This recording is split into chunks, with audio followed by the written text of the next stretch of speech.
Bueno, hola, ¿qué tal, gente? Buenos días, ¿cómo están? Bienvenidos a otro encuentro de Desorientados leyendo filosofía. Hoy vamos a seguir con el libro de Rousseau, o el discurso de Rousseau que estamos leyendo. Discurso sobre el origen y los fundamentos de la desigualdad entre los hombres. Y vamos a retomar donde nos quedamos en el encuentro pasado.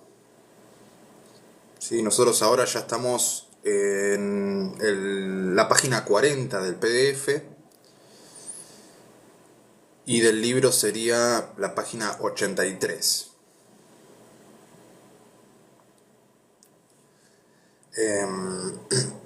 Habíamos terminado la vez pasada con una pregunta que se hace Rousseau. Se está preguntando, bueno, ¿qué es lo que lleva al ser humano en un estado de naturaleza?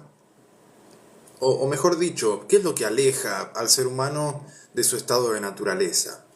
Sí, pues aparentemente después del recorrido que hemos hecho sobre las características que tiene este ser humano en estado natural, la vida que lleva, las facultades con las que cuenta, no, ahí no podemos encontrar ninguna razón por la cual este ser humano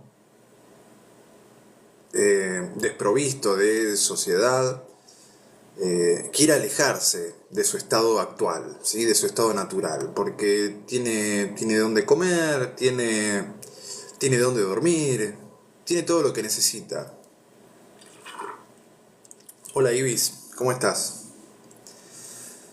Bien, entonces lo que, lo que estuvimos viendo la vez pasada es eso, esa cuestión de Rousseau preguntándose por qué querría este ser humano salir del estado de naturaleza. Y hay cosas que se lo impiden, ¿sí? No tiene las luces suficientes, en primer lugar, no tiene lenguaje como para poder establecer eh, una sociedad con otras personas, con otros seres humanos, y no tiene la necesidad de hacerlo tampoco. Habíamos visto que su planificación más grande podía llegar hasta la noche del mismo día, ¿sí? Eso es lo que estaba planteando Rousseau. O sea, el hombre en estado natural no planifica mucho, no tiene mucho que planificar. No le interesa prever lo que va a pasar en el futuro, sino que vive en el presente. Bueno, retomando lo que habíamos visto, sigamos leyendo a partir de la página 40, como les digo, del PDF, y la 83 del libro. A ver qué más nos dice Rousseau acerca de este estado de naturaleza del ser humano y a ver si puede desentrañar esta cuestión de por qué querría alejarse de este estado. Rousseau, por lo que vemos, se pone en el lugar del hombre en estado natural y dice, yo no quiero salir de este estado ni a palos, ¿no? Estoy tranquilo, ¿para qué me voy a complicar en establecer una sociedad con otros seres humanos? ¿Para qué voy a crear instituciones? ¿Para qué tomarme todo ese trabajo? ¿Para qué trabajar, no? Otra de las características que va a tener el hombre en estado de naturaleza, no quiere trabajar. Quiere conseguir las cosas que necesita de la forma más fácil posible. Así que bueno, empecemos a leer. Dice, cuanto más se medita sobre este tema, más aumenta ante nuestra mirada la distancia que media entre las puras sensaciones y los más simples conocimientos. Y resulta imposible concebir cómo habría podido un hombre, por sus solas fuerzas, sin la ayuda de la comunicación y sin el estímulo de la necesidad, franquear un intervalo tan grande. Sí, el intervalo del que está hablando es el intervalo que va desde las puras sensaciones. Sí, cuando hablamos de puras sensaciones, estamos hablando del contacto más primitivo que tiene el ser humano con el mundo, ¿no? Por medio de las sensaciones, por medio de lo que ve, de lo que oye, de lo que toca. ¿Cómo pudimos haber pasado de ese estado, del estado en el que vivíamos únicamente prestando atención a nuestras sensaciones, cómo pegamos ese salto de sentir cosas del exterior al conocimiento, ¿sí? Al desarrollo de las ideas? Y se lo ve bastante imposible Rousseau. Dice que el hombre en estado de naturaleza no podría haber dado ese salto. Pero tenemos la prueba hoy en día de que se dio ese salto, ¿no? Esa es la dificultad con la que se encuentra Rousseau. Vamos al hombre en estado de naturaleza y encontramos una imposibilidad. Encontramos que resultaría imposible que el ser humano en estado de naturaleza se quiera alejar de ese estado en primer lugar. Y después hay una imposibilidad casi ontológica de pasar de ese estado de naturaleza a el estado social, el estado del conocimiento, del desarrollo de las ideas. Si no, no había necesidad. Entonces el hombre actual es imposible, dice Rousseau. Bueno, ahí va a tener que desentrañar algo porque es bastante posible el hombre actual. Nosotros somos seres humanos actuales, somos seres humanos formados, sociables. Formamos una república, así que la necesidad tuvo que haberse dado. Y la posibilidad ontológica también tuvo que haber estado, porque si no, no existiríamos nosotros actualmente. Pero lo que nos está planteando es la dificultad, ¿no? Es imposible que existamos nosotros, según nuestras capacidades, ¿no? Para poder comprender este problema. Nos damos cuenta de que nuestra existencia es imposible, por más que estemos acá. Y después va a encontrar otras dificultades también. Otras cuestiones que deberían ser, que no deberían existir y sin embargo están existiendo. Sigo leyendo. Se pregunta, dice, ¿cuántos siglos habrán transcurrido desde que los hombres hayan estado en condiciones de ver otro fuego que el del cielo? Sí, acá se va para el descubrimiento del fuego. ¿Cuántos diferentes azares fueron necesarios para aprender los usos comunes de ese elemento? ¿Cuántas veces lo han dejado apagarse antes de haber adquirido el arte de volver a encenderlo? ¿Y cuántas veces, quizás, cada uno de esos secretos habrá muerto con quien lo había descubierto? Sí, acá hay otra dificultad. Si el hombre en estado de naturaleza no es un hombre que se comunique con otras personas, o con otros hombres, con otros seres, si no hay comunicación, si es un ser humano aislado, ya vimos que esta es la característica del hombre natural, para Rousseau, un ser humano aislado, ¿sí? Sin contactos afectivos con otros seres humanos. Algo que es cuestionable, ¿no? Habíamos visto la vez pasada que esto es cuestionable. Decimos, bueno, el ser humano necesariamente en estado de naturaleza es un ser aislado. No podemos decir que en la naturaleza del ser humano está el ser sociable. Bueno, para Rousseau no. Para Rousseau no está en la naturaleza del ser humano ser sociable, prefiere estar solo. Sí, este supuesto que nos está dando Rousseau, bueno, va a condicionar toda la filosofía posterior.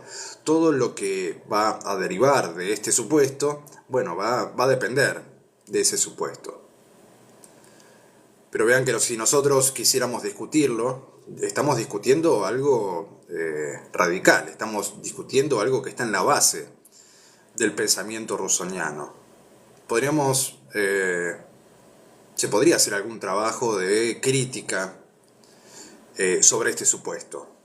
Y es algo que se hace en filosofía, ¿no? Es más, es una de las cosas que podríamos discutirle legalmente a Rousseau.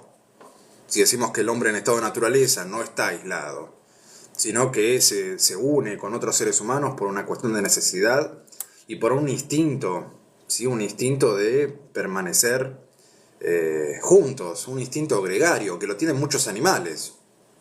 ¿Sí? No es nada raro en la naturaleza el instinto de permanecer con los miembros de nuestra familia, con los miembros de nuestra manada, ¿sí? Lo que pase con, no sé, con los lobos, o con la especie animal que sea. Podríamos discutirle eso. Además, yo sería, si tuviera que hacer una crítica de este libro, es una de las cosas que que principalmente cuestionaría este ser humano solitario.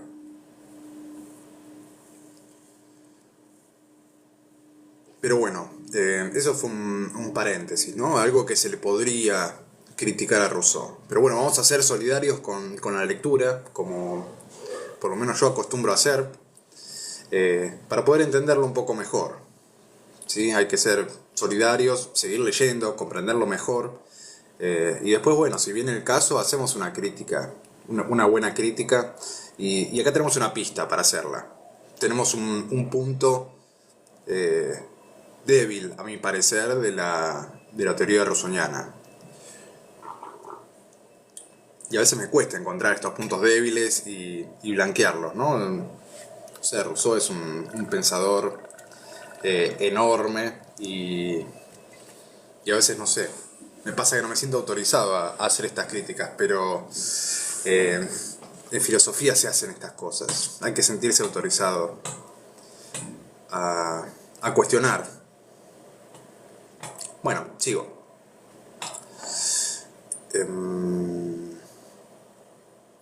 Otra cosa que quería poner en el foco de nuestra mirada es esta cuestión de la imposibilidad de transmisión.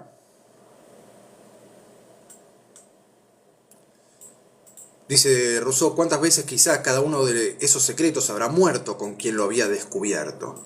O sea, sí, el fuego por ahí fue descubierto muchas veces por un individuo aislado, ¿sí? Y si fue descubierto el fuego por un individuo aislado, no hubiera servido para nada a la humanidad, ¿sí? No hubiera trascendido.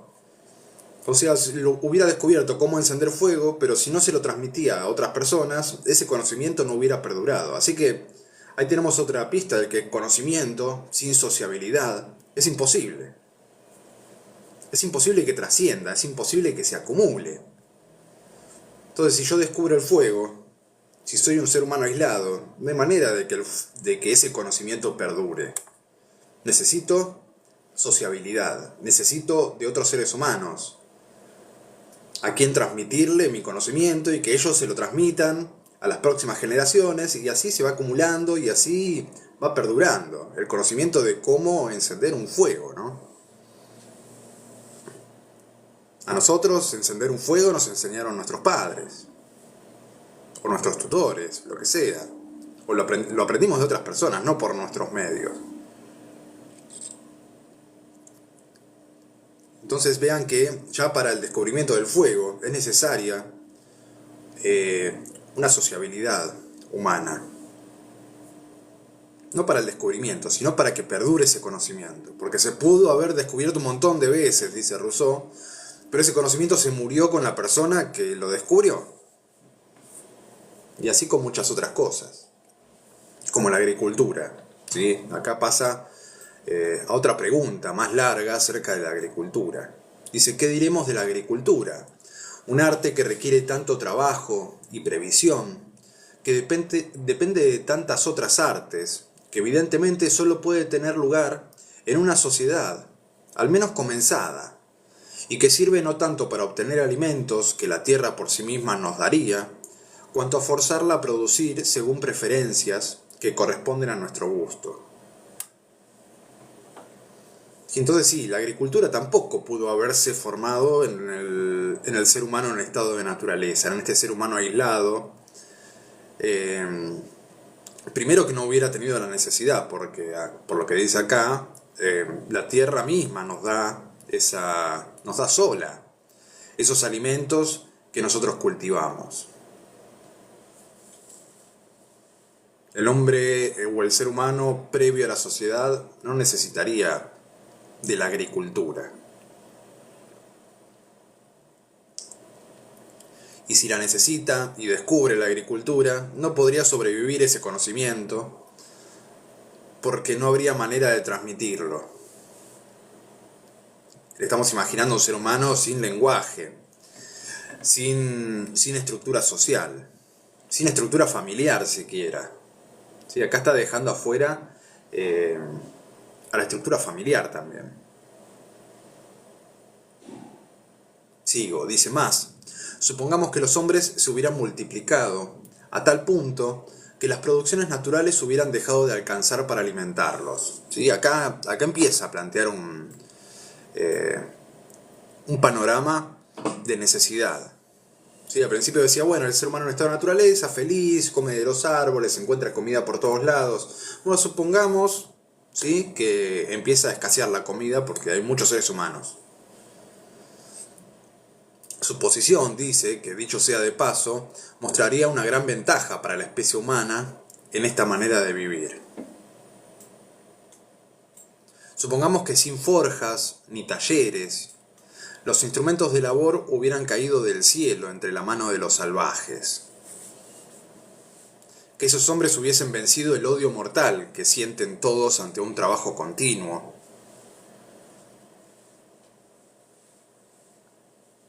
Y me detengo acá, ¿sí?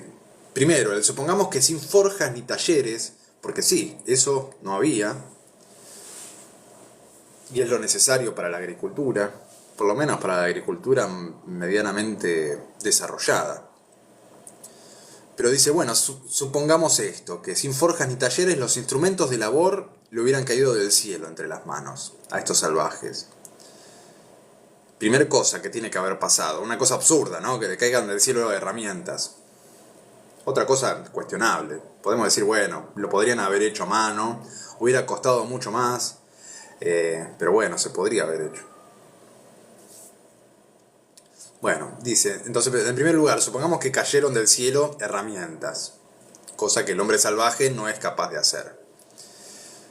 Segunda cosa que tendría que haber pasado, y bastante difícil, que esos hombres hubiesen vencido el odio mortal que sienten todos ante un trabajo continuo. Acá tenemos otra característica del ser humano en estado de naturaleza. El hombre es vago por naturaleza, según Rousseau, ¿no? Aparte de bueno, lo podríamos agregar a la clásica frase rousseauiana. El hombre es bueno y es vago por naturaleza. Y eso, bueno, se puede ver, ¿no? Todos nosotros tenemos ese costado vago. O sea, si puedo obtener las cosas de otra manera, ¿para qué voy a trabajar? ¿No? El trabajo es una molestia. Y más para el hombre en estado de naturaleza, que no tuvo nunca nada para hacer, que consigue todo de la naturaleza, ¿para qué se va a poner a trabajar? Bueno, pero supongamos que hubiese vencido este odio mortal al trabajo continuo, y esto lo podemos suponer por la falta de comida, ¿no? Si la falta de comida es importante, si es problemático, bueno, el hombre se va a poner a trabajar, ahí sí, no le va a quedar otra. También supongamos, dice Rousseau, que hubiesen aprendido a prever con gran anticipación sus necesidades. Sí, otra cosa rara, pero bueno, supongamos que el ser humano haya aprendido a prever eso, sus necesidades con mucha anticipación. Que hubiesen adivinado cómo hay que cultivar la tierra, sembrar los granos y plantar los árboles. Que hubiesen encontrado el arte de moler el trigo y de poner la uva en fermentación. Es preciso todas estas cosas, o es preciso, sí, que todas estas cosas le hayan sido enseñadas por los dioses, dice Rousseau, pues resulta inconcebible cómo podrían haberlas aprendido por sí mismos. Y acá una suposición rara, ¿no? Dice, bueno, el hombre fuera de una sociedad no podría haber desarrollado la agricultura. Esto es lo que nos dice Rousseau. Y acá yo estaba pensando, ¿no? Lo que está planteando Rousseau es como un cambio radical. Hay un corte. Él está pensando al hombre en estado de naturaleza, por un lado, y al hombre en estado de sociabilidad, por el otro.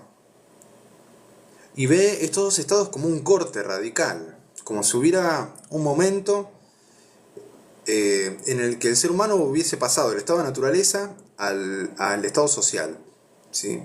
Sin ningún tipo de intermediación. Es otra cosa que podemos discutir en Rousseau. Pasa que Rousseau es un contractualista, ¿no? Cree que toda república, toda organización social comenzó con un acuerdo. Entonces ahí sí, si comienza con un acuerdo hay un corte radical. Hay un momento, estado de naturaleza, si hace el acuerdo, bueno, ya no estamos en estado de naturaleza. Ahí en una fracción de segundo el ser humano ha sido convertido en un ser social. Todas estas cuestiones se podrían entender mucho mejor, en mi opinión, ¿no? Si establecemos una gradualidad. O sea, si hablamos de términos evolutivos y lo que está hablando Rousseau, ¿no? De cuánto tiempo habrá tenido que pasar para que el ser humano haga estas cosas. Bueno, sí, pasado mucho tiempo. Y se podría haber dado una gradualidad importante entre todos estos avances. Pero bueno, para Rousseau no, para Rousseau hay un corte. Así que tenemos que destacar eso. No hay gradualidad en ese pasaje. Entonces, como no hay gradualidad, él no se puede imaginar cómo un ser humano en estado de naturaleza pudo haber desarrollado la agricultura.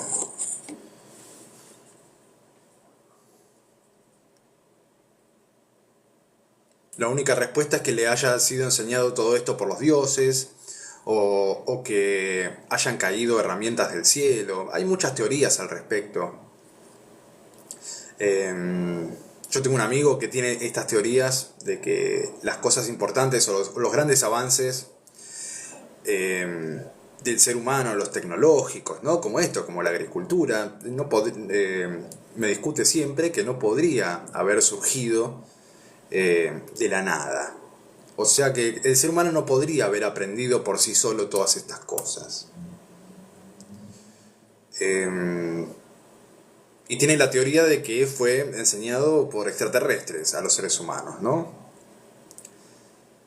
Y es algo que estaría haciendo acá Rousseau. Rousseau dice, bueno, es imposible que hayan aprendido la agricultura, el hombre en estado de naturaleza, a menos que le haya sido enseñado esto por los dioses. Entre los dioses y los extraterrestres, bueno, estamos ahí, estamos a un paso. Y hay corrientes, no sé si filosóficas, o sí, podría ser filosóficas al respecto. De que no es posible que, no sé, Pitágoras haya descubierto su teorema de forma natural, o de que hubiéramos podido descubrir cómo se fabrican celulares, por ejemplo. Esa tecnología, dicen estas corrientes, tendría que haber venido de afuera. Nos tendrían que haber enseñado esto los dioses o los extraterrestres, ¿sí? De todas maneras, no sé, si analizamos un poco la historia del pensamiento humano, si analizamos la historia de la tecnología, vemos que hay una continuidad, hay una gradualidad por la cual nosotros llegamos al teléfono celular, ¿no? Por la cual nosotros llegamos a desarrollar tecnologías. Y aparentemente esas tecnologías son un efecto necesario de desarrollos anteriores. Igualmente ahora, en ese sentido, estamos hablando ya de una humanidad civilizada, una humanidad que ya cuenta con las herramientas como para poder desarrollar esta gradualidad. Para Rousseau, que se imagina un hombre natural, solitario, esa gradualidad no podría existir, ¿sí? ¿De quién va a aprender a fabricar una herramienta? ¿De quién va a aprender a desarrollar la agricultura, el ser humano en estado natural? Si en primer lugar no puede comunicarse, no tiene ganas de comunicarse, ¿sí? No le gusta trabajar. Bueno, sigamos. ¿Quién sería tras esto el hombre lo bastante insensato como para atormentarse cultivando un campo que será saqueado por el primero, hombre o animal, poco importa, a quien convenga ese cultivo? ¿Sí? Otra dificultad para desarrollar la agricultura. ¿Para qué me voy a tomar todo el trabajo que implica desarrollar la agricultura si en el estado de naturaleza sé que puede venir cualquier humano, cualquier animal a robarme los alimentos? Cuaroni, ¿cómo estás? Están viniendo todos mis alumnos al TikTok. Son unos grosos. me bancan horas y horas en el colegio y me visitan los sábados a la mañana. Increíble. Pero bueno, se aprecia. Aunque en la escuela no me dan pelota. Me dan más pelota acá en TikTok que en la escuela, me parece. Pero bueno, bien por eso, brindo por eso. Porque en algún momento me den pelota.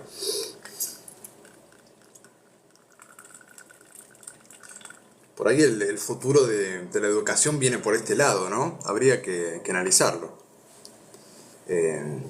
Si los adolescentes hacen más caso a lo que pasa en las pantallas de sus celulares, bueno, nos tenemos que meter ahí adentro. ¿Por qué seguirlos forzando a ir a la escuela, a escucharnos en vivo y obligarlos a hacer tareas? Metámonos en los celulares y tratemos de enseñarles algo. Bueno, sería un cambio importante, ¿no? Se podría empezar a hacer algo. Bueno, volvamos a Rousseau. Entonces, otra dificultad, ¿no? ¿Qué le pasa al ser humano en estado de naturaleza cuando quiere cultivar algo? Y bueno, van a venir otros animales, van a venir otros seres humanos y se lo van a hacer pelotas, se lo van a robar, ¿no? Entonces no hay necesidad para el hombre en estado de naturaleza de desarrollar la agricultura. Sería imposible, casi. Primero porque no podría adquirir ese conocimiento, por todas las imposibilidades que venimos viendo. Y segundo, porque si se pone a cultivar, imaginemos que le caen herramientas del cielo, que ese conocimiento le viene por iluminación divina, que lo adquiere por iluminación divina, y que pasen todas esas cosas raras que tienen que pasar. Bueno, si pudiera desarrollar todo eso, no tendría sentido la agricultura fuera de una sociedad, ¿sí? Porque puede venir cualquier ser de cualquier tipo y hacerme pelota el campo, hacerme pelota el cultivo. Y al primer intento, el hombre en estado de naturaleza, tiraría la pala lo más lejos posible y se dedicaría a otra cosa, ¿no? Me imagino que iría a matar a esos hombres que le robaron alimento y esos animales y se los comería. Eso diría Hobbes, ¿no? Pero Rousseau quiere ir por un lado más pacífico, lo ve más pacífico al hombre natural. Aunque no tanto, ¿sí? Porque acá está diciendo que otros hombres van a venir a robarme cosas. Sentimientos encontrados, siempre. No sé, ya de tanto leer estas cosas me acostumbré a los sentimientos encontrados. Ya no los considero como algo malo. Es algo natural de la filosofía, me parece. Tener estos sentimientos encontrados. ¿Y cómo podrá cada uno decidirse a pasar su vida en un trabajo penoso, del que está seguro que no recibirá recompensa alguna, por necesaria que ésta sea? No pensó en la docencia, Rousseau. Bueno, otra vez. ¿Cómo podrá cada uno decidirse a pasar su vida en un trabajo penoso, del que está seguro que no va a recibir recompensa alguna, por necesaria que ésta sea? ¿Sí? Por más que se esté muriendo de hambre. ¿Por qué se va a tomar todo ese trabajo si sabe que va a ser en vano? En una palabra, dice, ¿cómo podrá esta situación llevar a los hombres a cultivar la tierra, mientras no la repartan entre ellos, mientras el estado de naturaleza no sea aniquilado? Para desarrollar la agricultura hay que aniquilar el estado de naturaleza. Es necesario. Sí, hay que establecer la propiedad privada. Sí. Iba a decir, no lo está diciendo explícitamente, pero sí, lo está diciendo bastante explícitamente. ¿sí? Está diciendo mientras no se la repartan entre ellos. Eso es propiedad privada. En mi país eso es propiedad privada, ¿no? Entonces la propiedad privada no existe para Rousseau en el estado de naturaleza. Otro detalle, otra característica de su teoría filosófica, ¿no? Porque hay otros que sí le adjudican al ser humano en estado de naturaleza la propiedad privada. Por eso hago hincapié en esto. Si quieren estudiar filosofía política, este es uno de los puntos que lo va a diferenciar de otros. ¿Sí? Primero, el estado de naturaleza, el hombre bueno por naturaleza. Bueno, ahí tenemos uno. Un punto importante. Después, de que no tenían luces antes, de que no tenían capacidad de pensar, de que no había lenguaje antes en el estado de naturaleza. Bueno, también ahí hay discusiones dentro del ámbito de la filosofía política. Y la cuestión de la propiedad privada también es un punto importante donde se establecen las discusiones, ¿no? De si existía o no existía la propiedad privada antes de la sociedad.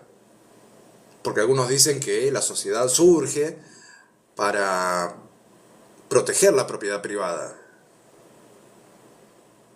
Pero cómo, y Rousseau va a decir esto, ¿cómo va a surgir la sociedad para proteger la propiedad privada si antes de la sociedad no existía la propiedad privada? La propiedad privada, según Rousseau, empieza a existir junto con la sociedad, junto con una república. Entonces, ¿por qué van a querer proteger algo que no tienen? ¿Sí? No está la condición de posibilidad acá.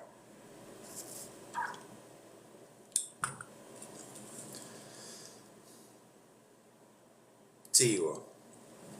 Aun cuando quisiéramos suponer un hombre salvaje tan hábil en el arte de pensar, como nos lo describen los filósofos, ¿sí? Algo que ya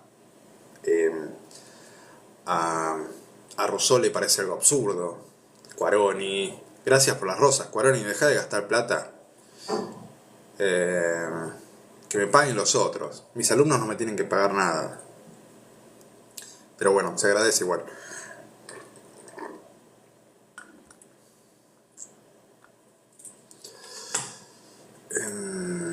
Sigo. Aun cuando quisiéramos suponer un hombre salvaje, tan hábil en el arte de pensar, como nos lo describen los filósofos, aun cuando hiciéramos de él mismo, a la manera de aquellos, un filósofo que descubriera por sí solo las más sublimes verdades, que se diera por medio de series de razonamientos muy abstractos, máximas de justicia y de razón, sacadas del amor del orden en general o del conocimiento de la voluntad de su creador. Sí, la mayoría de los filósofos, dice Rousseau, hacen esto, le adjudican al hombre en estado de naturaleza un pensamiento abstracto, algo ridículo para Rousseau. Le da las suficientes luces como para poder establecer máximas de justicia. ¿Sí? El hombre en estado de naturaleza no tiene justicia, no tiene moral, no tiene nada. No ama el orden del hombre en estado de naturaleza.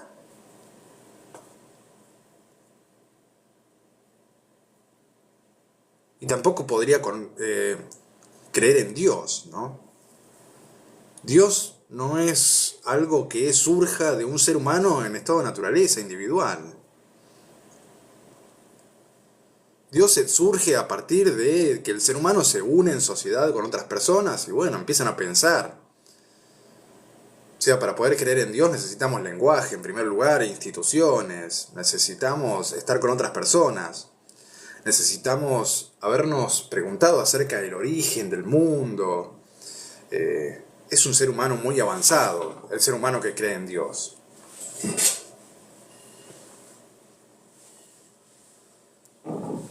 Y nos pueden decir, bueno, lo encontramos en algunas tribus indígenas, ese pensamiento, la creencia en dioses. Bueno, las tribus indígenas serían entonces, ya son sociedades armadas, no sé, por lo menos en mi opinión, ¿no?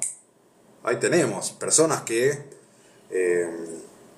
comparten un lenguaje, que comparten una organización social, hay transmisión de conocimiento. Entonces ahí el hombre es social, ¿sí? Tienen división de trabajo. O sea, ahí ya podemos hablar de un hombre que no está en estado de naturaleza, como plantea Rousseau, ¿sí? La gente de América dice está en estado de naturaleza. No creo que esa gente de América esté en estado de naturaleza, por lo menos no en el que plantea Rousseau.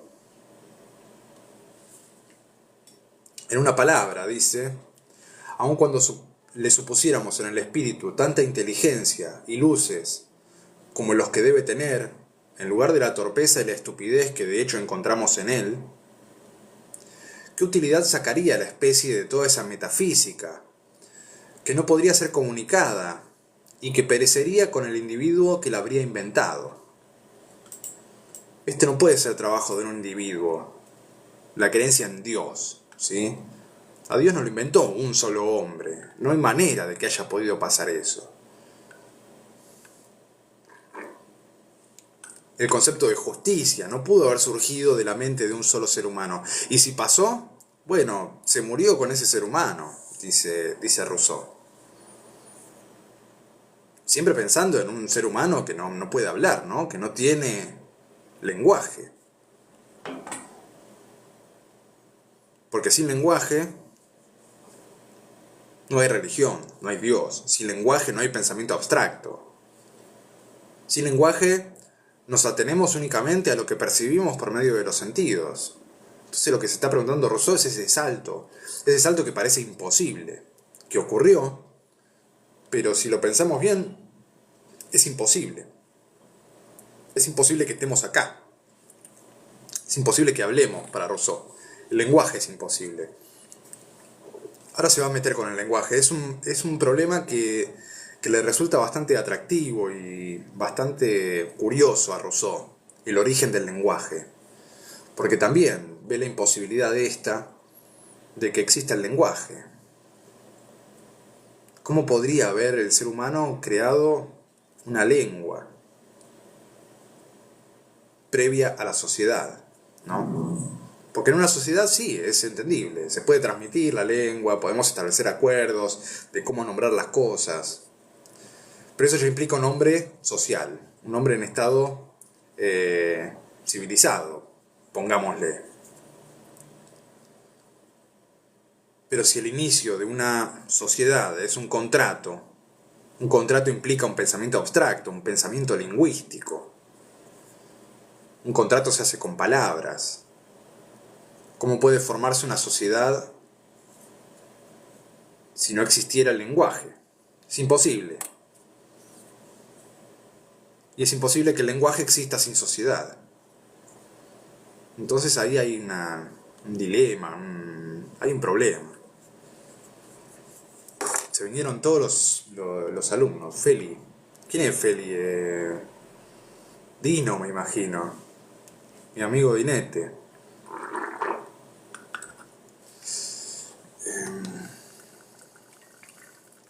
Sí, ahí está.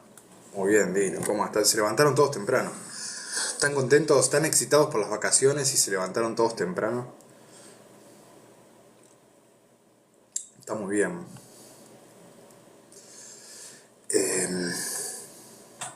Bueno, sigamos. Van a jugar un partidito, qué grandes. Bien, entonces, ¿qué progresos podría hacer el género humano disperso en los bosques entre los animales? Sí, esto es lo que condiciona el pensamiento de Rousseau. Imaginarse el género humano disperso en el bosque entre los animales. Un ser humano sin sociabilidad. ¿Y hasta qué punto podrían perfeccionarse e ilustrarse mutuamente hombres que sin domicilio fijo y sin ninguna necesidad uno del otro se encontraran, quizás, apenas una o dos veces en su vida, sin conocerse y sin hablarse?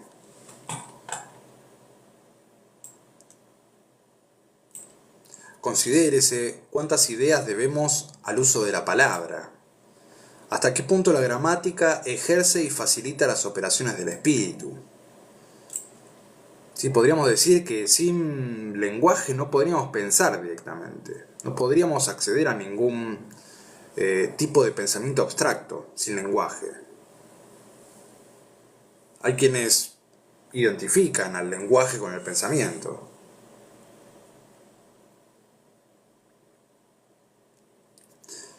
Y piénsese en los inconcebibles esfuerzos y en el tiempo infinito que ha debido costar la primera invención de las lenguas.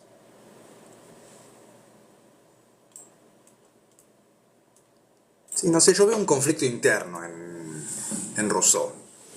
O por lo menos esto es lo que detecto cuando lo leo. Porque a veces parece que está hablando de un corte radical y en otros momentos habla de continuidades, ¿no? Estoy hablando en un lenguaje un poco deleuziano, de estos cortes y continuidades históricos. Pero tiene un conflicto acá Rousseau. Dice, bueno, tendría que haber pasado miles de años para que surgieran las lenguas.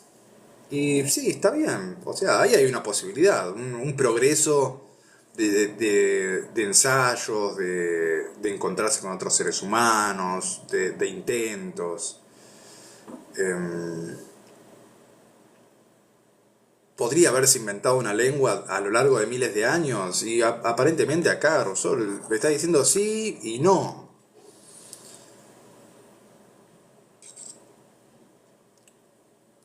Dice, bueno, hubiéramos tardado miles de años en poder desarrollar el lenguaje, pero el ser humano no hubiera tenido las ganas de hacerlo.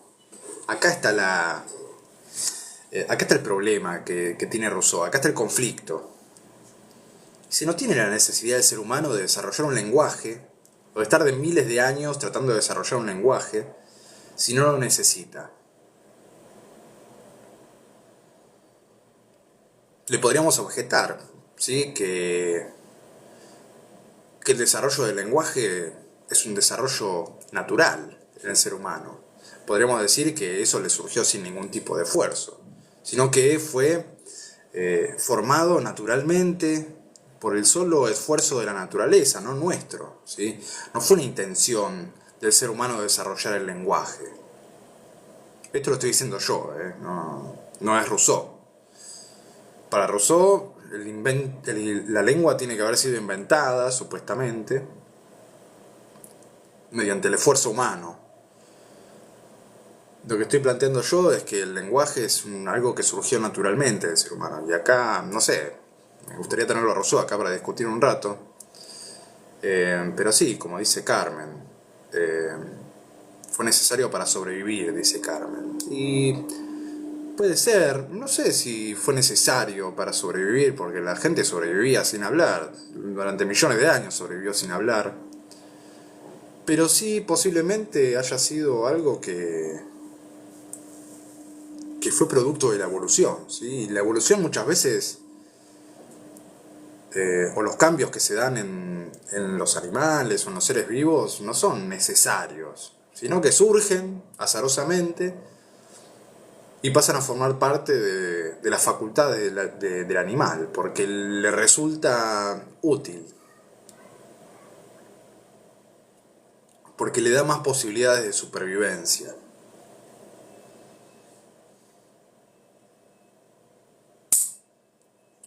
Son, ¿cómo decirlo?, sutilezas de la comprensión de la teoría evolutiva de Darwin. ¿Sí? Tiene sus cosas.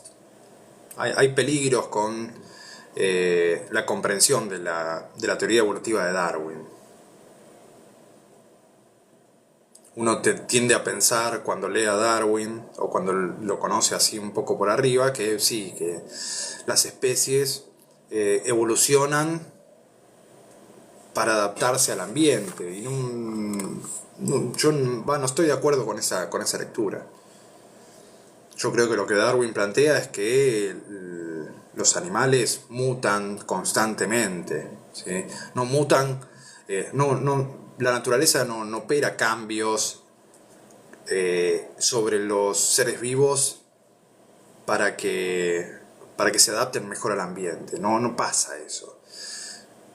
Sino que la naturaleza está mutando constantemente de manera azarosa. Y dentro de esas mutaciones, por ahí, estas formas de vida encuentran una herramienta para poder extender o para poder facilitar su vida, para poder encontrar alimento más fácilmente. Y esa mutación azarosa le sirvió para eso, y por eso empezó a reproducirse con más éxito, a sobrevivir con más éxito, y de esa manera empezó a transmitirse esa mutación. No sé, lo estoy explicando muy por arriba, ¿no? Pero no sé por qué llegué acá. Me mareé un poco. Bueno, sigamos con el inicio del lenguaje.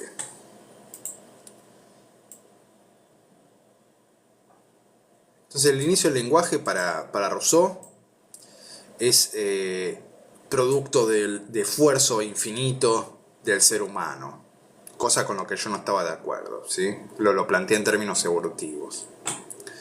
Únanse estas reflexiones a las precedentes y se juzgará que debieron ser necesarios miles de siglos para desarrollar una tras otra al espíritu humano las operaciones de las que era capaz. Permítaseme considerar un momento la confusión del origen de las lenguas, ¿sí?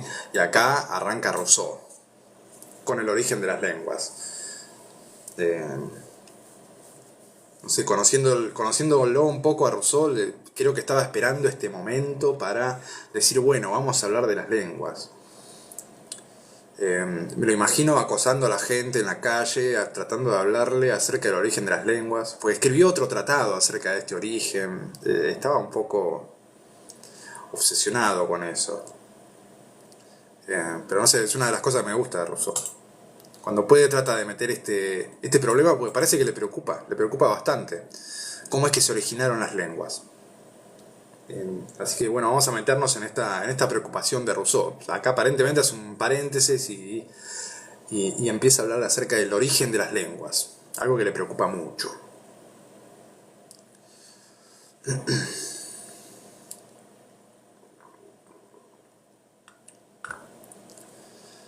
Podría conformarme, dice, con citar o repetir aquí las investigaciones que el abate de Condillac ha hecho sobre este tema,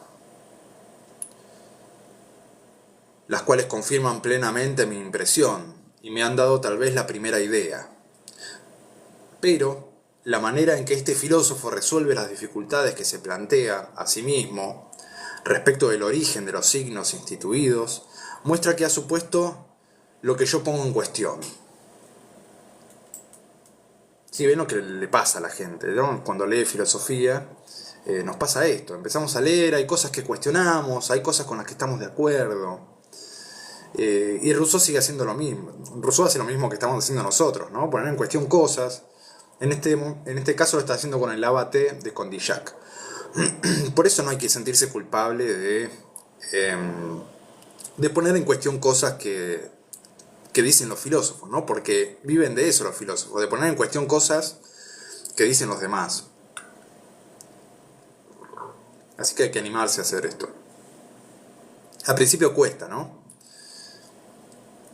Por lo menos cuando arrancamos con la filosofía nos cuesta poner en cuestión a los filósofos porque los vemos ahí arriba, los vemos tan lejanos, pero después de años de leerlos ya les empezamos a encontrar cosas. Es una cuestión de costumbre.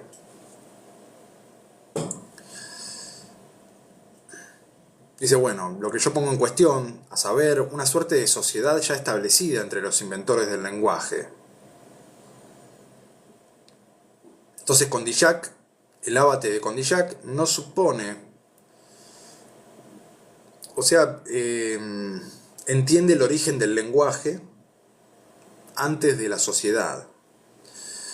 Y lo que hace Rousseau es poner en cuestión esto, de que sea posible el origen del lenguaje antes de un comportamiento social, antes de una sociedad ya establecida. Sigamos, porque le va a dar largo a esto. A saber, una suerte de sociedad ya establecida entre los inventores del lenguaje. Y al tiempo que remito a sus reflexiones, creo, debo agregar las mías con el fin de exponer las mismas dificultades, con la claridad que conviene al asunto. La primera que se presenta es imaginar cómo pudieron las lenguas llegar a ser necesarias, ¿sí? Primer cosa, ¿cómo pudieron ser necesarias las lenguas? Porque tienen que haber surgido de esto, de la necesidad, según Rousseau, ¿no? Vieron que yo había propuesto el surgimiento azaroso del lenguaje. Bueno, acá lo que quiere encontrar Rousseau es la necesidad. O sea, está suponiendo que el surgimiento del lenguaje fue necesario. Así que son cuestiones que van modificando las teorías. Pues al no tener los hombres ninguna relación entre sí, ni tampoco urgencia alguna de tenerla, no se concibe la necesidad de esta invención. ¿Sí? Seres dispersos en el bosque, ¿para qué van a hablar? No se entiende, dice Rousseau. Y obviamente es difícil entender para qué va a desarrollar un lenguaje una persona que vive sola.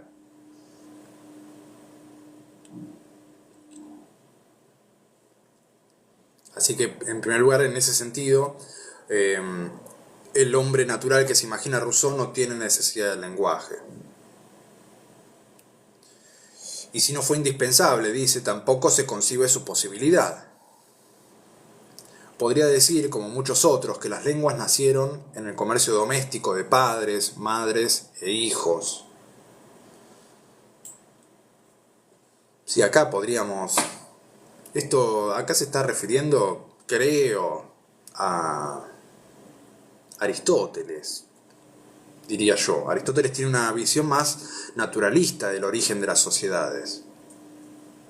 O sea que para Aristóteles el ser humano es un animal político, ¿sí? Es un animal destinado a vivir en sociedad. Es un animal que lleva en su naturaleza el vivir en sociedad, el vivir en familia, por ejemplo. La familia, para Aristóteles, es la primera agrupación de seres humanos que existió. No existió nunca un ser humano aislado para Aristóteles. Porque está en su naturaleza esto de quedarse con sus hijos, de amar a su esposa, de formar una pequeña sociedad para la supervivencia, ¿no? Hay como decía Carmen, sí, el lenguaje, podríamos decir que el lenguaje aportó a la supervivencia del ser humano, pero creo que más aportó vivir con otros seres humanos, conformar una sociedad familiar, supongamos. Y no creo que lo hayan conformado conscientemente. Acá sí podemos encontrar un inicio de sociedad humana sin necesidad de tener luces, sin necesidad de tener lenguaje. ¿Sí? Nos juntamos porque este chico nació de mí, dice la mujer, ¿no? El hombre se vio obligado a proteger a la mujer a la que le agarró cariño, y al hijo, bueno, no sé, el hijo no sé si el hombre tendría en ese estado de naturaleza la conciencia de que el hijo ese fue producto suyo. Ahí no sé, no lo creo. ¿De dónde podemos sacar nosotros, imaginémonos que estamos en estado de naturaleza, de que el hijo que nace de esa mujer nació porque lo hice yo? Creo que la relación entre el sexo y los niños no existía en estado de naturaleza. Por lo menos yo me imagino eso, ¿no? Sí, puede ser. Ahí Carmen me dice, pero sí, que era indefenso y había que cuidarlo. Sí, y esto se condice con lo que decía Rousseau anteriormente, ¿no? Con este sentimiento de empatía, con no querer ver sufrir al otro. Así que si podemos usar la misma filosofía de Rousseau en su propia contra, ¿no? En esta parte del texto. Sí, totalmente de acuerdo. O sea que esos dos sentimientos que preocupan o que afectaban al ser humano natural, automáticamente lo hacen sociable. Le podríamos recriminar eso a Rousseau, con su propia teoría, ¿no? Con lo que habló al principio. Ese amor de sí, ¿sí? Eran dos sentimientos, ya casi no me acuerdo. Eran dos sentimientos, el amor de sí, el amor propio, el de conservar su propia vida, y esta turbación que siente ante el sufrimiento ajeno. Y me imagino que ver a un ser humano chiquito ante esta situación de indefensión hubiera querido cuidarlo. Sí. Y la familia hubiera sido inevitable en ese caso, porque derivaría de estos dos sentimientos primigenios que está estableciendo Rousseau. Bien, está bueno porque de acá salen muchas ideas. Podría hacer un trabajo con esto. Alguna monografía, algún ensayo. Porque es interesante. No sé. Sigo. Podría decir como muchos otros, dice Rousseau, que las lenguas nacieron en el comercio doméstico de padres, madres e hijos. Pero, además de esto, no resolvería ninguna de las objeciones. Equivaldría a cometer la misma falta de aquellos que, razonando sobre el estado de naturaleza, trasladan allí las ideas tomadas en la sociedad. Sí tiene esta idea Rousseau, de que los filósofos lo que están haciendo es darle facultades del hombre actual al hombre en estado de naturaleza. Están cometiendo ese error. Se están equivocando los filósofos. Ven siempre a la familia reunida en una misma habitación, dice Rousseau, y a sus miembros manteniendo entre sí una unión tan íntima y permanente como la que se da entre nosotros, donde median tantos intereses comunes.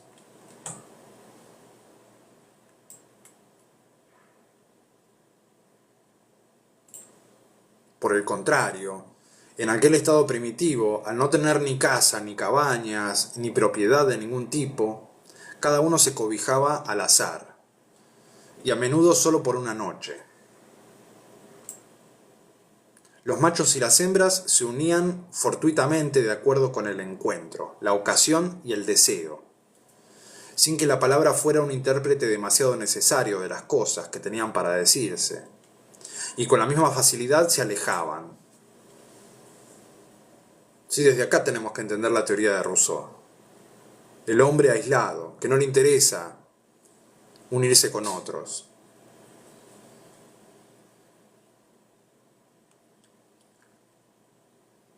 Los encuentros con las mujeres eran fortuitos, dice. Se encontraba con una mujer, satisfacía su deseo, el deseo que le despertaba la mujer que tenía enfrente,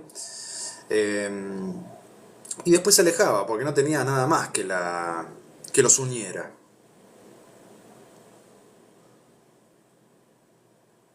En un primer momento, dice, la madre amamantaba a sus hijos por su propia necesidad. O sea, Rousseau no ve cariño en el hombre en estado de naturaleza.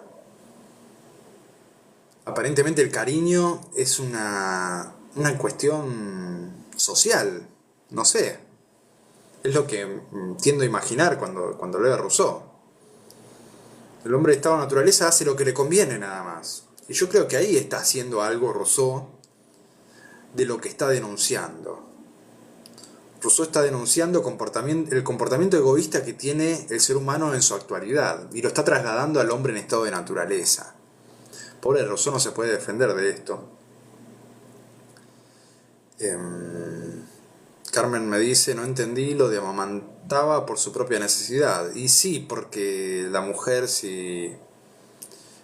acá está pensando en esto, que la mujer si no amamanta le duelen los pechos, necesita a alguien que le saque la leche, ¿no? Entonces le da de comer al hijo por eso, por su propia necesidad, para aliviar su dolor. Me imagino que es eso, ¿no?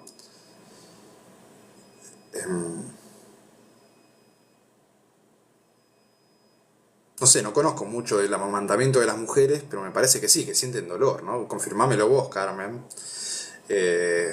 Si sienten la necesidad de aliviar su dolor amamantando. Ahí está, bien, sí. Bueno, gracias. Sí.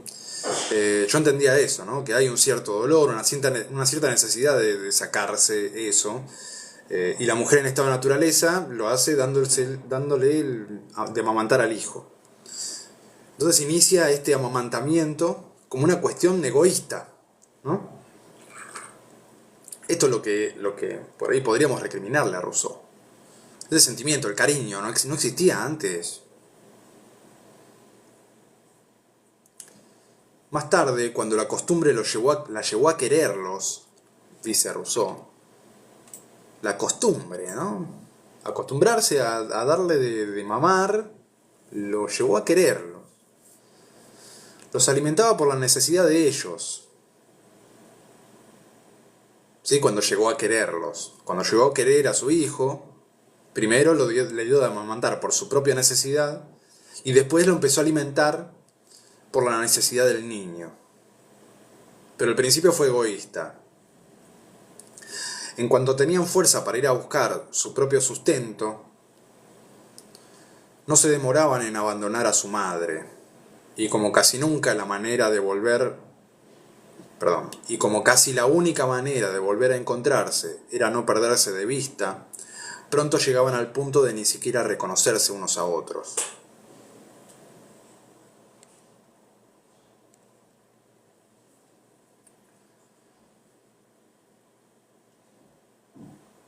Repito,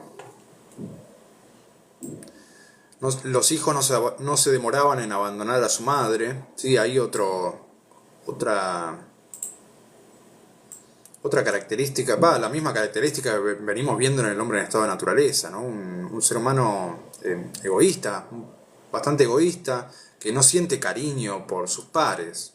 Eso se imagina Rousseau. Habrá sido mal padre Rousseau, ¿no? Mal marido también, me imagino.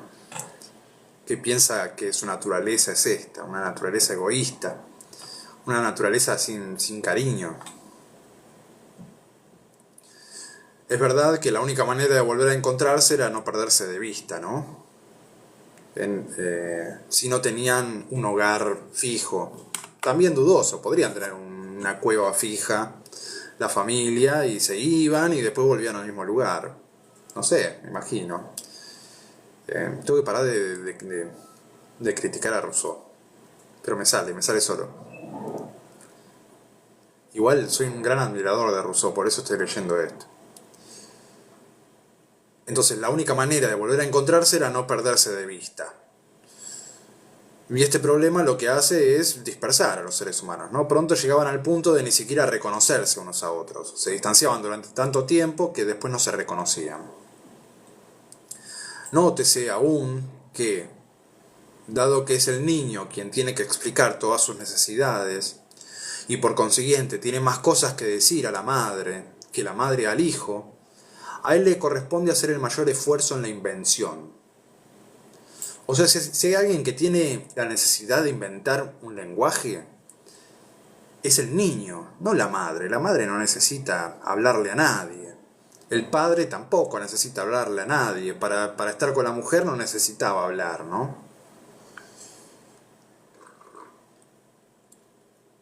Acá el que necesita comunicarse es el hijo. Y acá hago un pequeño paréntesis, no estoy leyendo a San Agustín, las confesiones de San Agustín.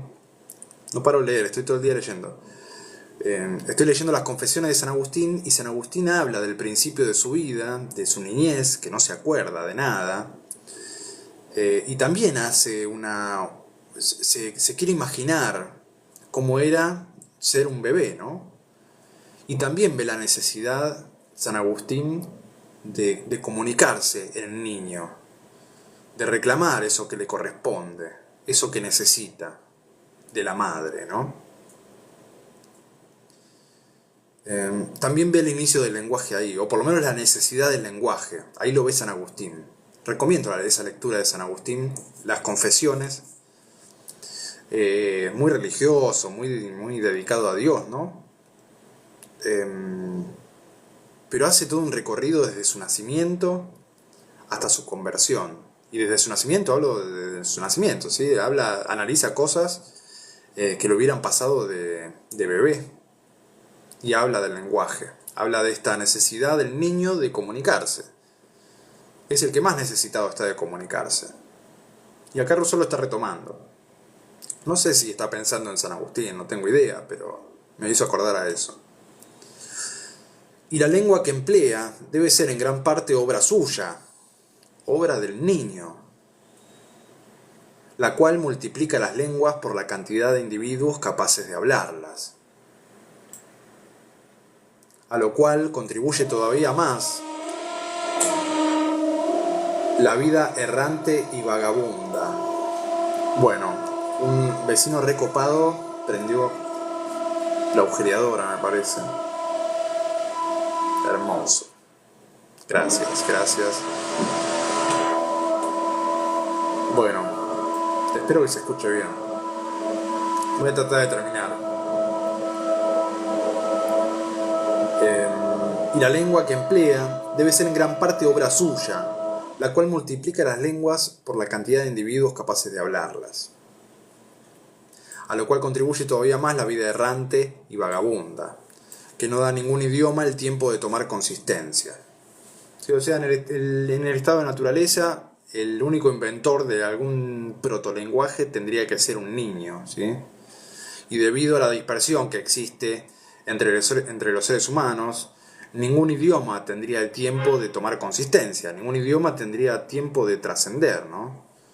Porque la necesidad del lenguaje se da únicamente en ese estado de necesidad del bebé, y después ese estado de necesidad se va y muere con el lenguaje de ese niño, porque no hay posibilidad de transmisión, ¿no?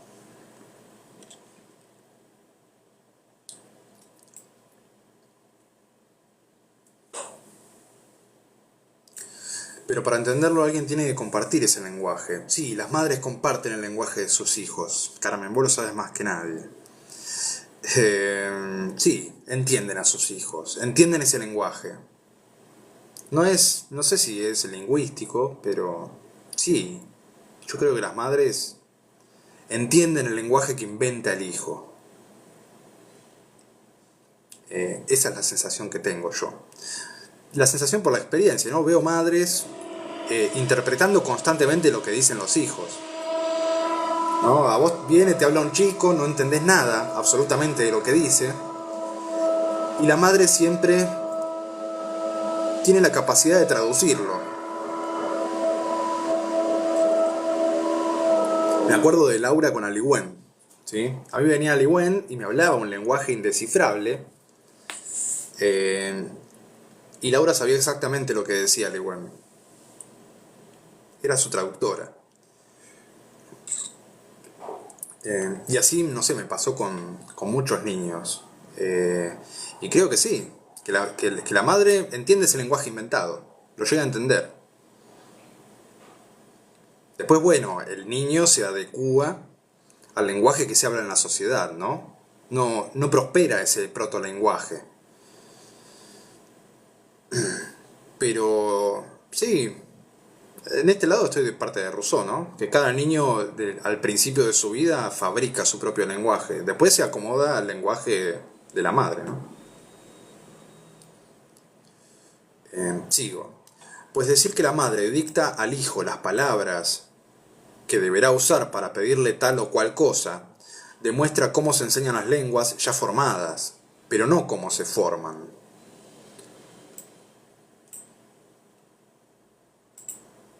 Sí, lo que quiere saber en Rousseau es cómo se forman las lenguas. ¿Sí? No cómo lo aprende el niño, cómo el niño aprende el de la madre, porque si la madre ya tiene el lenguaje, bueno, ya está conformado el lenguaje. Yo necesito saber cómo se forma el lenguaje.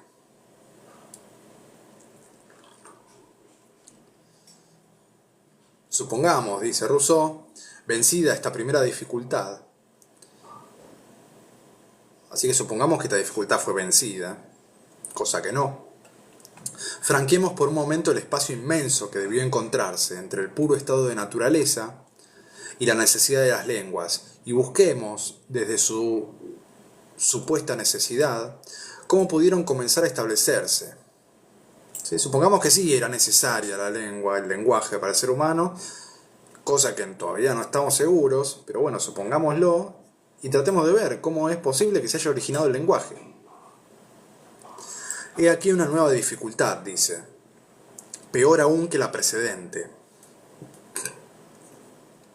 Pues si los hombres necesitaron la palabra para aprender a pensar, tanto más necesitaron saber pensar para encontrar el arte de la palabra. Sí, acá hay otro problema.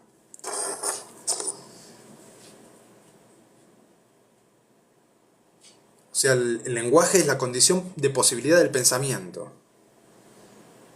Y a su vez, el pensamiento es la condición de posibilidad del lenguaje. Entonces hay una necesidad, hay una dicotomía acá, hay un problema. Hay una contradicción aparentemente. Yo necesito aprender a pensar para poder desarrollar un lenguaje. Y necesito un lenguaje para poder pensar. Entonces acá ya tenemos una primera imposibilidad. Es imposible el lenguaje. El lenguaje que estamos hablando hoy en día, ¿no? Suele pasar en filosofía esto. Vemos cosas que ocurren hoy en día y cuando las analizamos profundamente es imposible. Otra vez voy a San Agustín, ¿no? San Agustín cuando habla del tiempo, ¿sí? Analiza el tiempo, lo que es el tiempo, y se da cuenta de que el tiempo es imposible que exista. O por lo menos llega a esa conclusión después de romperse la cabeza tratando de saber lo que es el tiempo. Se da cuenta de que el tiempo presente depende de dos cosas que no existen, que es el pasado y el futuro. Entonces termina en la conclusión de que el presente no debería existir tampoco. Se llegan a estas cosas en filosofía.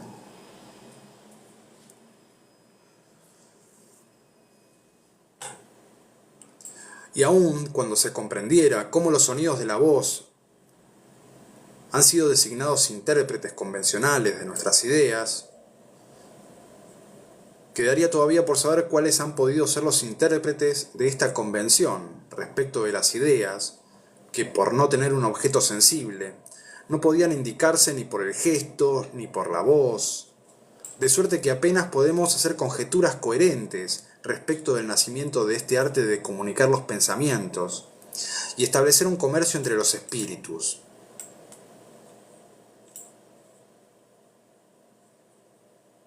Acá entiendo que está hablando de los conceptos, ¿no? Todo bien, podemos tratar de entender, podemos iniciar con el lenguaje deíctico, ¿sí? Como hacen la mayoría de los teóricos del lenguaje. O sea, quiero una manzana, señalo la manzana y emito un sonido con la voz, asociamos ese sonido con la manzana y bueno, vamos desarrollando un poco el lenguaje. El lenguaje deíctico se llama porque es un lenguaje que apunta con el dedo, ¿no? Deíctico. Eso. Señalo manzana y le ponemos el nombre. ¿Sí? Así se imaginaron muchos el inicio del lenguaje. Pero bueno, dice Rousseau, bueno, supongamos que todo esto era necesario, supongamos que todas estas cosas imposibles se dieran. Así todo es imposible indicarse por un gesto lo que es la libertad, por ejemplo.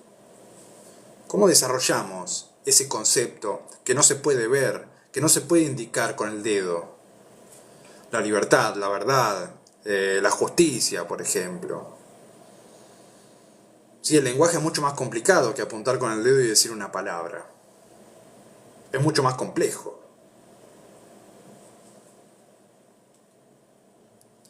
Arte sublime, dice Rousseau, que está ya tan lejos de su origen, pero que el filósofo ve todavía a una distancia tan prodigiosa de su perfección, que no hay hombre lo bastante audaz como para asegurar que alguna vez se llegará a ella. Si es algo que sabemos que existe, es algo que utilizamos constantemente, pero cuando analizamos sus condiciones de posibilidad, no existen. Es imposible que exista el lenguaje.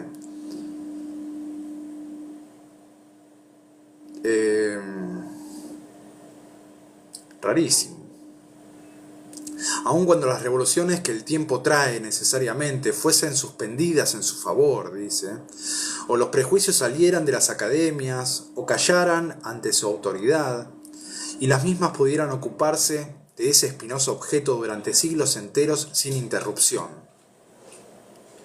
Jamás vamos a poder resolver el problema del lenguaje, del inicio del lenguaje, dice Rousseau.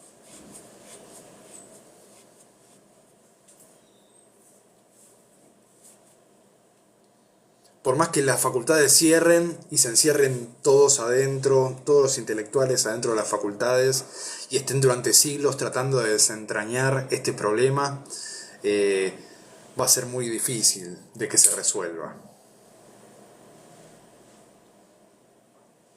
Pero bueno, la filosofía está llena de estas cosas. ¿Sí? El inicio del universo, la existencia, sería imposible, que existan las cosas.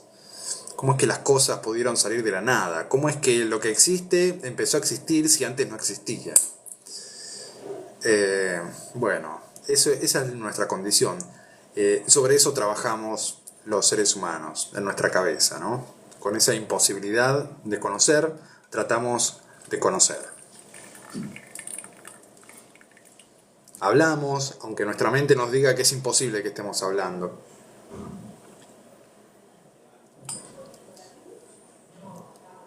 El primer lenguaje del hombre, dice, el lenguaje más universal, el más enérgico y el único necesario antes de que fuera preciso persuadir a los hombres reunidos, es el grito de la naturaleza. Acá sí tenemos un primer lenguaje. Este es el primer lenguaje del hombre, un lenguaje universal, dice, el grito de la naturaleza. Como ese grito brotaba solo por una suerte de instinto, en ocasiones apremiantes, para implorar ayuda en los grandes peligros o alivio en los males violentos. Sí, gritar es un lenguaje natural, ¿no? El grito, el llanto, dicen cosas. Bueno, ahí tenemos el primer lenguaje del hombre, dice Rousseau. No era de una gran utilidad durante el curso ordinario de la vida, donde reinan los sentimientos más moderados, dice. Cuando las ideas de los hombres comenzaron a ampliarse y a multiplicarse, y se estableció entre ellos una comunicación más estrecha, buscaron una cantidad de signos mayor y un lenguaje más extenso. Multiplicaron las inflexiones de la voz, añadieron los gestos que por su propia naturaleza son más expresivos y cuyo sentido es menos dependiente de una determinación anterior. Sí, acá ya está hablando de un inicio del lenguaje, una supuesta evolución a partir de ese grito, de primer grito.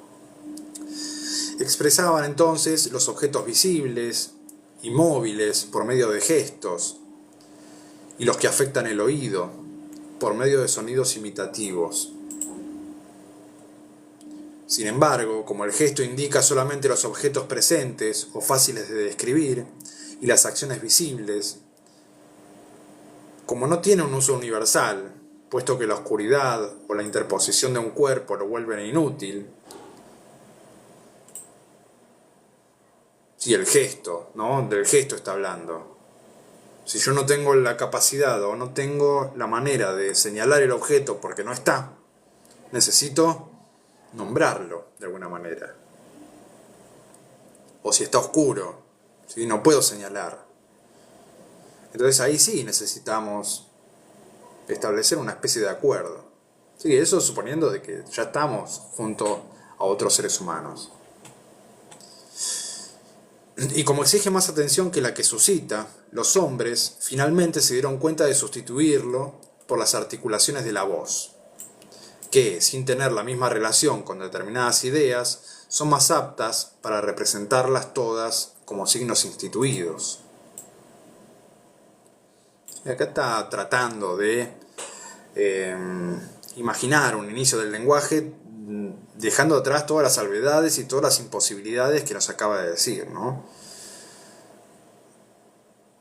El lenguaje es una especie de institución, una institución convencional. O sea, necesitamos ya estar en una sociedad para poder desarrollar un lenguaje. Y sustituir por sonidos el señalamiento de las cosas. Esta sustitución solo pudo realizarse por medio de común acuerdo, dice Rousseau. ¿Sí? O sea, sí, se imagina el inicio del lenguaje, pero solamente esta sustitución de sonidos por gestos solo pudo realizarse por medio de común acuerdo y de modo bastante difícil de poner en práctica por hombres cuyos toscos órganos no habían sido aún ejercitados, el órgano del habla, ¿no? O sea, esto es producto de un acuerdo. Y un acuerdo para desarrollar un lenguaje ya implica pensamiento. Esto es lo que está mostrando Rousseau. De acá surge la imposibilidad de Rousseau. Es imposible empezar a hablar sin antes pensar. Y es imposible pensar antes de hablar. Entonces está ensayando un inicio del lenguaje, pero este inicio del lenguaje implica pensamiento. Implica un acuerdo con otros seres humanos. ¿Y cómo me voy a poner de acuerdo con otros seres humanos si no hay lenguaje? ¿Cómo voy a querer ponerme de acuerdo con otros seres humanos si no puedo pensar sin tener lenguaje? ¿Cómo voy a desarrollar un lenguaje sin pensamiento? ¿Y cómo voy a pensar sin lengua? Ese es el problema. Entonces dice, esta sustitución solo pudo realizarse por medio de común acuerdo y de modo bastante difícil de poner en práctica, por hombres cuyos toscos órganos no habían sido aún ejercitados. Sustitución todavía más difícil de concebir en sí misma, si se tiene en cuenta que ese acuerdo unánime debió ser motivado, y que la palabra parece haber sido muy necesaria para establecer el uso de la palabra. Otra vez, acá otra contradicción, la palabra parece haber sido muy necesaria para establecer el uso de la palabra. O sea, Rousseau trata por varios flancos tratar de explicar el inicio del lenguaje y siempre llega a una contradicción, llega a un absurdo. Es un pensamiento bastante lógico, es muy inteligente Rousseau, ¿no? Está mostrando la imposibilidad del lenguaje reduciendo su origen al absurdo, como haría un matemático por una fórmula matemática, como haría un lógico. ¿Sí? Rousseau estudió filosofía, sabe mucho de esto, y está haciendo eso, esa es su estrategia. Está mostrando los diferentes intentos de los filósofos anteriores a él de explicar el origen del lenguaje, y nos está mostrando que cada uno de esos intentos nos lleva a cosas absurdas. Entonces eso es una manera de refutar el pensamiento de otra persona, mostrarle que las consecuencias de su teoría son absurdas, ¿sí? Ahí derrotamos cualquier argumento. Un buen ejercicio.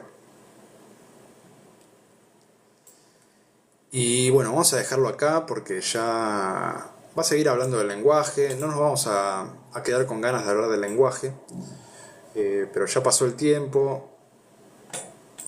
Quiero descansar un rato. Ya empecé con las vacaciones. Bueno, lo dejamos acá. Estamos en la página del PDF 44. No avanzamos mucho, me colgué hablando.